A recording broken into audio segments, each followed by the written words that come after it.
Oh man, that looks good. I've been saying it for years, Spam is the perfect food. What do you mean? I don't like spam! Spam.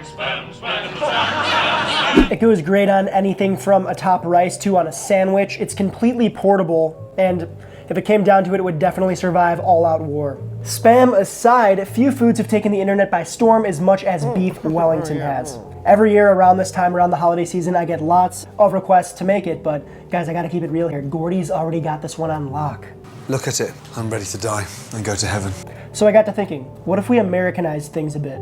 Before we begin our experiment, let's talk about what a Wellington is. You can really break it down into 3 components: the pastry, the protein, and the meat shield. In our case, it's this Duxelle, aka mushroom shallot mixture. Let's start with the protein because it's gonna take the longest, in our case at least. Behold, America's most important contribution to global society. Spam. Look, Spam isn't necessarily health food, we know this, but it gets a bad rap and it's come a long way since the 1930s. That's how you know it's ripe. In World War II, when Spam was invented, they used to use Spam to literally waterproof boats and also grease their guns, which is, yeah. It's not mystery meat, it's not made from toenail trimmings or other odd scraps, it's made out of pork shoulder and ham. It's cheap and it's tasty, but the question that we'll be answering today is, will it Wellington? Let's start by shaping the Spam into something a little more Wellington-able. I took 5.5 cans of Spam, cut them up to make a loaf shape, then trimmed up the sides and the pieces that are going to come in contact with one another so they're smooth and even. Why? Well, because we're going to use this stuff. It's called transglutaminase. Some know it as meat glue. It's a totally harmless powder that takes 2 proteins found in meat and binds them together. No need to measure here, just dust the powder onto the surfaces of the meat that you plan to bind, press said meat together, then wrap tightly in plastic wrap, making sure that the meat is pressed together, and allow it to bind up in the fridge overnight. That is our Spam meat glue log. Don't tell my dad we did this. All right, well, Martha Stewart style. I have one ready for you. The next day, you should have a nice solid block of Spam. Once the Spam is bound up, feel free to trim it however you'd like. You can take the time to carefully shape it into the perfect log, round it off, or just keep it as is. I slice the ends off because we're gonna sear this whole thing all over, and I want those ends to be evenly crisp. Wow. But honestly, don't worry if you're having trouble with an even sear. You can feel free to bust out the flamethrower to fill in the gaps if you'd like. Yes. Once she's good and crispy, brush the Spam log in. That's right, good ol' Americano yeller mustard. Leave the European stuff for Gordy. You're not gonna put Dijon on there, are you? Alright, let's talk puff. Hot take, making puff pastry from scratch is not that hard. What it is time consuming. Start by adding 500 grams of all-purpose flour to the bowl of a stand mixer, followed by 150 grams of cold unsalted butter and 2 grams of kosher salt. With the paddle attachment placed on, mix everything together until the butter is worked into the flour in small granules no larger than the size of a small pebble. With a Z machine running, stream in 250 grams of cold whole milk, then let the machine run until the mixture can be worked by hand, about a minute. Plop the mixture onto a lightly dusted work surface, then shape it into a 4x6 inch rectangle. Don't work it too much, it's okay if the dough seems a little craggly, it'll hydrate over time. Wrap the dough in plastic, then rest it in the fridge for at least 1 hour or up to a day. One thing that you're gonna need for this process is European butter as opposed to our normal American butter here in the States. Look at that color difference. Butter from across the pond is actually a lot higher in butter fat and it has less moisture, less water content in it compared to our domestic butter here. Next, shape the 200 grams of room temperature unsalted butter between 2 pieces of parchment paper. By hand, shape the butter into an 8x8 inch square, then place it in the fridge to firm up for an hour next to the dough. Alright, the time has passed. Transfer the rested dough to a lightly floured work surface. Then, use a heavy rolling pin to shape the dough into a 16x8 inch rectangle. By now the butter should be chilled, so peel that parchment paper away and place it directly on the bottom half of that rectangular dough. Fold the top part of the dough over the butter towards your body, then seal in the butter by rolling it back out into a rectangle 3 times as long as it is wide. And try to keep the sides even and straight, it'll make things easier. Dust off the excess flour, then fold the bottom piece of the dough to the middle, then the top piece over the bottom to form a 3-part fold. Wrap the whole thing in plastic wrap and rest it in the fridge for 30 minutes.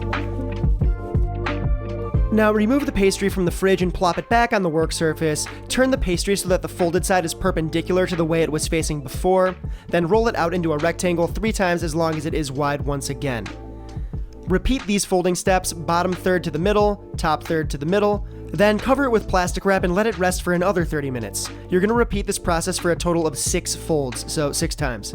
Here's what that cross-section looks like after 6 folds. All those little layers are the dough and the butter smashed and folded together, which will equate to the ultimate puff. Go ahead and wrap this up all nice like and store it in the fridge until we need it. I understand this is a lot of work, which is exactly why people buy their own puff pastry, but let me tell you, if you do it from scratch, homemade like this, it's just superior in taste and flavor and texture, everything across the board. Next up is le Duxelle, which is a French way of describing a mushroom and shallot base that has been cooked down to a nearly dry mush. Start by slicing and dicing 500 grams of shroomies. I'm using 300 grams of baby bellas and 200 grams of shiitakes. Do the same thing with 250 grams of shallots. To a large high-sided sauté pan over medium-low heat, melt in the 85 grams of unsalted butter, then add the shallots and a pinch of salt, cooking for about 2 minutes. Then add all of the mushrooms, 1 gram of fresh thyme, that's about 2 tablespoons, then another pinch of salt. Sweat the whole thing down until nearly all of the liquid from the veggies has evaporated. And this takes time, so don't rush the process. About 3/4 of the way through, deglaze the pan with a splash of good old Kentucky bourbon, or water if you don't have bourbon, and continue cooking. Once the mixture looks dry, transfer it to a plate to let it cool off. Usually a Duxelle is deglazed with French cognac, which is a hard liquor made from grapes, but in the spirit of keeping things American, we're using whiskey. Okay, woof. Finally, it's TTBTSW. Time to build the Spam. Wellington. I don't know about you, but I'm getting a little antsy here, so let's speed up the process, shall we? Step 1, flour the work surface. Step 2, roll the pastry out to a size appropriate for your Spam log, and then some. Step 3, trim off a 6-inch wide strip of pastry for the lattice, aka the pretty little honeycomb-like piece that we're going to top the Wellington with. Then let it chill in the fridge while we prep the other stuff. Step 4, lay out a piece of plastic wrap, then line said plastic wrap with prosciutto. Spread the cooled Duxelle on top the prosciutto. Situate the mustard brushed cooled Spam log on the Duxelle. Use plastic wrap to enclose the log in the prosciutto Duxelle meat shield, which will help wick away any moisture from the protein.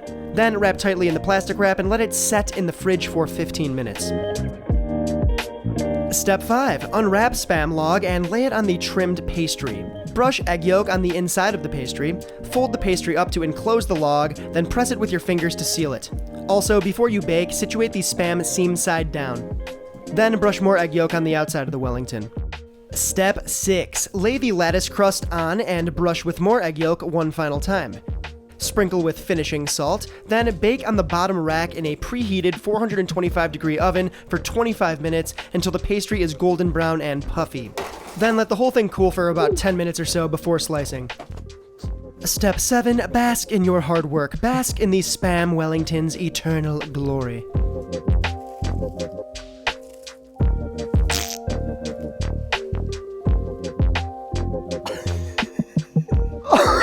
Oh man, that looks good.